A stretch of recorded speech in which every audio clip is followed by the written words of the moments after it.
Good morning, America. For our viewers in the West, overnight, the president's historic address to the nation, passing the torch.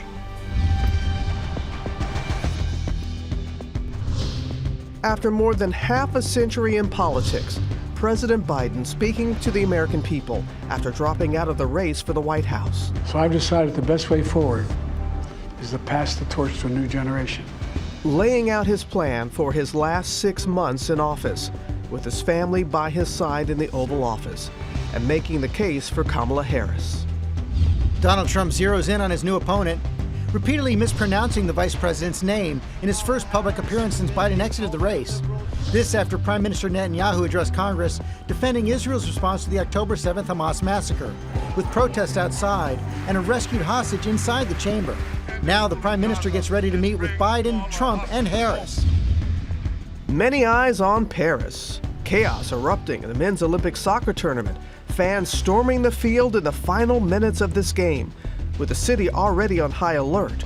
Plus, if you want to get in on the action, how you can still book a last-minute ticket to the City of Lights. Succession battle brewing. I'm the youngest boy! In real life, 3 of Rupert Murdoch's children challenging the conservative media mogul's plan for his multi-billion-dollar empire. Baby shark poop. He's gonna eat the boat. Where we're seeing exploding shark populations. Oh my God, dude. Why the beasts are coming closer to shore than ever. And these friends are inseparable. Thank you for being a friend. Ryan Reynolds and Hugh Jackman take over late night. Thank you for being friends. I'm not ashamed to say, come on! Live in Times Square, this is Good Morning America. What a week they are having. Exactly. Good morning, America. Hope you're doing well this morning. George, we have a lot to get to on this Thursday morning, including the plea deal agreed to by Boeing and the Justice Department. But we're going to begin with President Biden. Last night, as you know, he addressed the nation for the first time since ending his bid for another term. He explained his decision to pass the torch, saying, quote, "It's the best way to unite our nation." Our chief White House correspondent, Mary Bruce, has more for us. Good morning to you, Mary. Good morning, Robin. Well, this truly was an address for the history books. The president coming before cameras, explaining to the American people for himself his remarkable decision to pass that torch. It is a move that not only will preserve his legacy, but now define it. My fellow Americans. Overnight in the Oval Office, President Biden explaining directly to the American people his historic decision to bow out of this race, describing it as a patriotic necessity to preserve the country he loves so dearly.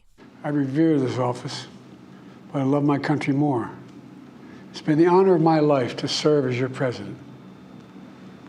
But in the defense of democracy, which is at stake, I think it's more important than any title. The president, who ran in 2020, casting himself to be a bridge to the next generation of leaders, saying now is the time to make good on that pledge. But nothing can come in the way of saving our democracy. That includes personal ambition. So I've decided the best way forward is to pass the torch to a new generation. That's the best way to unite our nation. You know, there is a time and a place for long years of experience in public life.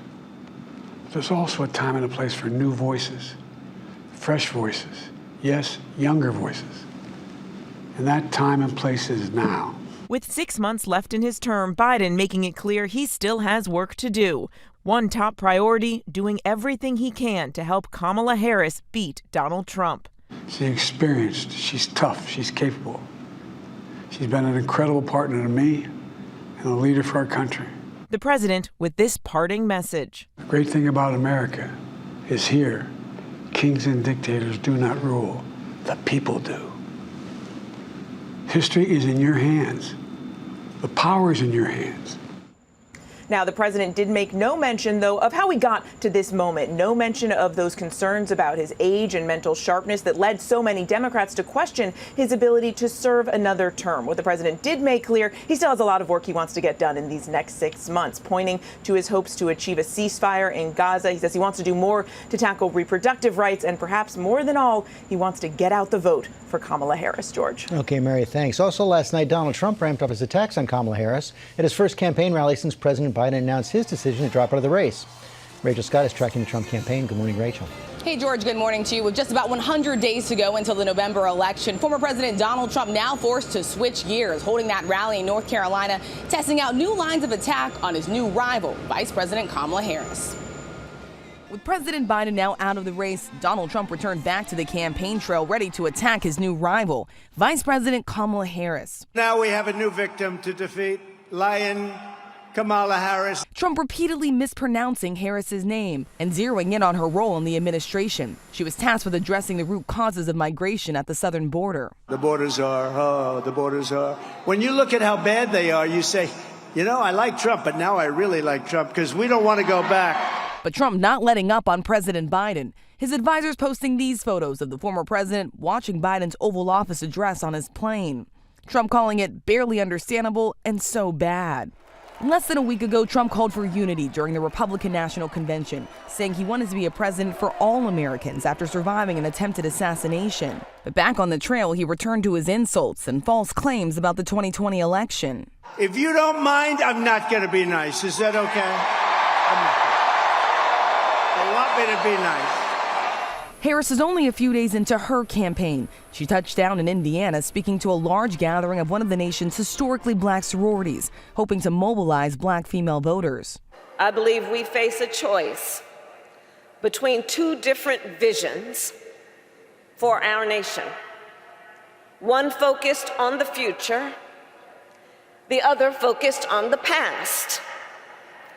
And with your support, I am fighting for our nation's future.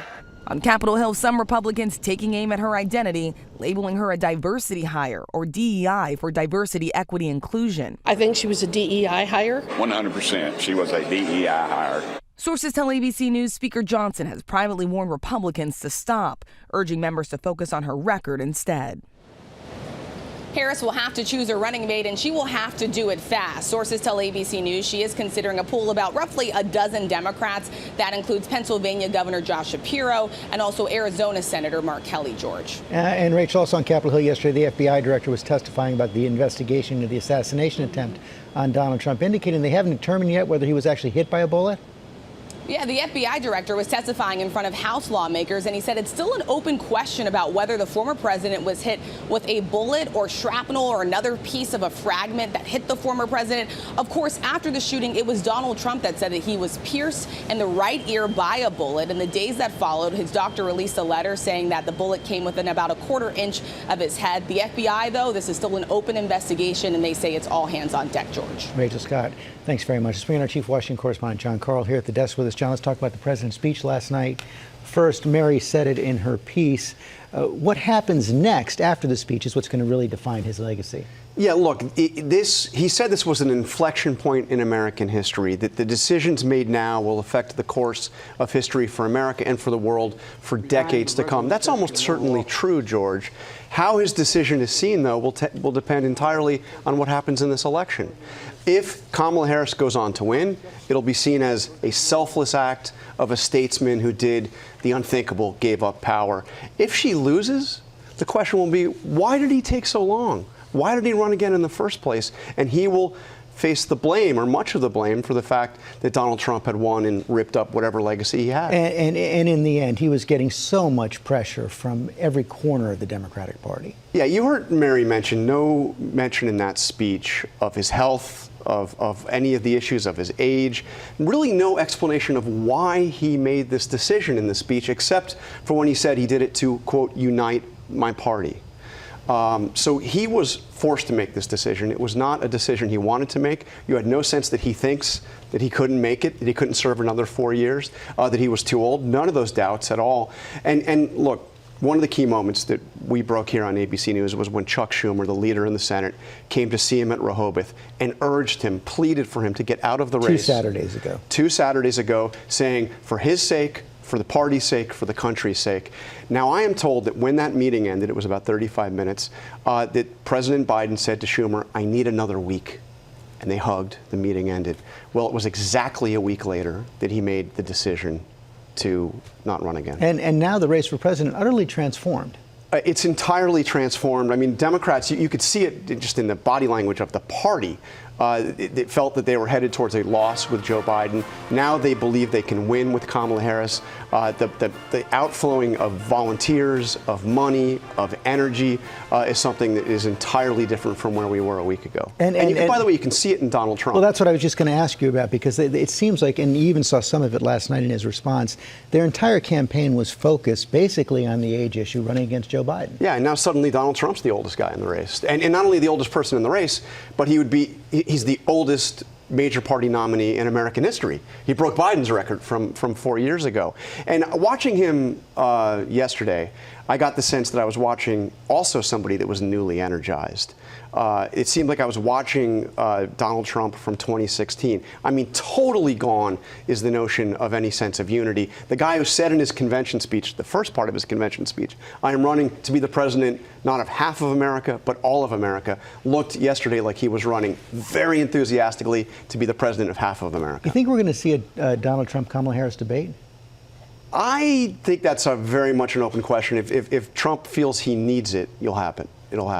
Jon Karl, thanks very much. Robin? All right, George, now we're going to turn to the Russian and Chinese jets intercepted by the U.S. military. Our chief global affairs correspondent, Martha Raddatz, is tracking this for us and what the Pentagon is saying this morning. Good morning to you, Martha. Good morning, Robin. This is provocative and unprecedented. For the first time ever, Chinese bombers were intercepted off the coast of Alaska. The two Chinese military aircraft, along with two Russian bombers, were flying in international airspace. But once the U.S. and Canada detected the bombers, they closely tracked them and sent U.S. and Canadian fighter jets to intercept them. NORAD said this was not seen as a direct threat. But with Joe Biden now officially a lame duck president, adversaries are bound to try and take advantage of that. And it clearly shows the growing cooperation between Russia and China in the Arctic region, which the commander of NORAD has said is a very big concern. Guys?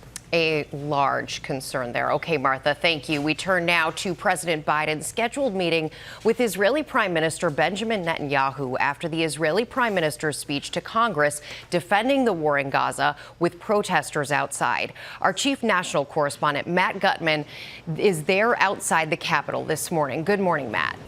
Hey, good morning, Rebecca. Ahead of this address, there was some anticipation that Netanyahu might announce some progress on that stalled ceasefire and hostage release deal.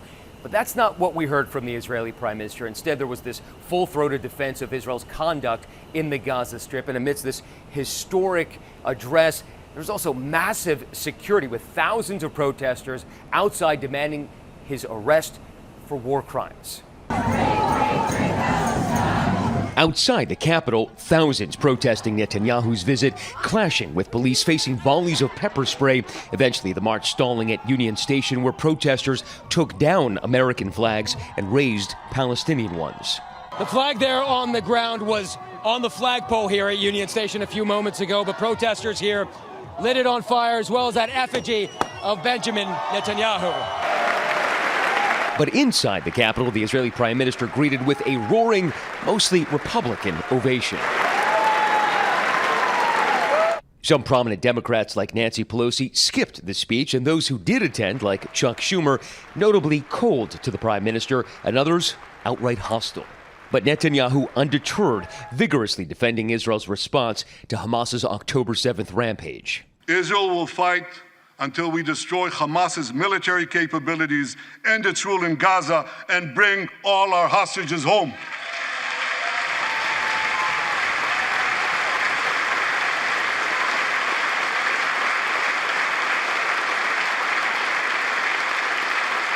That's what total victory means, and we will settle for nothing less. Netanyahu never mentioned the word ceasefire, despite 39,000 Palestinians killed, according to the Hamas-run health ministry, and hundreds of thousands starving.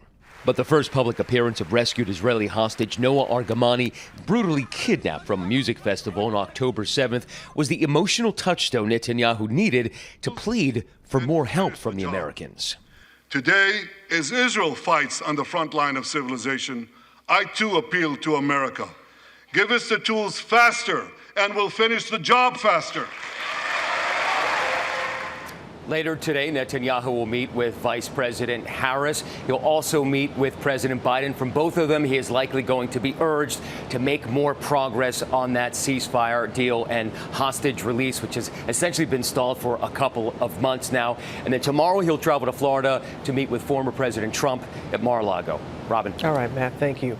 We're going to turn now to the plea deal agreed to by Boeing and the Department of Justice. Trevor Ault is here with those details. Good morning, Trevor. Good morning, Robin. So this plea agreement now goes before a judge for final sign-off. And if it's greenlit, Boeing is going to plead guilty to conspiracy to defraud the United States. They'd pay a fine of $243 million. Now, this is all centered around a pair of deadly MAX crashes from a few years back. The first in Indonesia in 2018. The second was less than 5 months later in Ethiopia in 2019, where in total 346 people were killed. Prosecutors say Boeing defrauded FAA officials in the investigation afterward. So on top of paying this fine, Boeing would also invest $455 million in compliance and safety programs. An independent monitor would be appointed to oversee some of the company's manufacturing, and the board of directors would be meeting with the families of the crash victims. And many of those families have already said they are really unhappy with this plea deal. They say Boeing avoids a trial, it gets a much smaller fine than what they wanted, and they argue that Boeing still hasn't been held accountable for the deaths of those 346 people. Now, these families are expected to go before the judge to urge him not to accept the deal. It is possible it will be rejected. It's also worth noting, guys, that this deal does not give Boeing immunity for any other conduct that's under investigation. We know there's been several incidents just this year. Guys. Boy, they have had quite a year. They certainly have.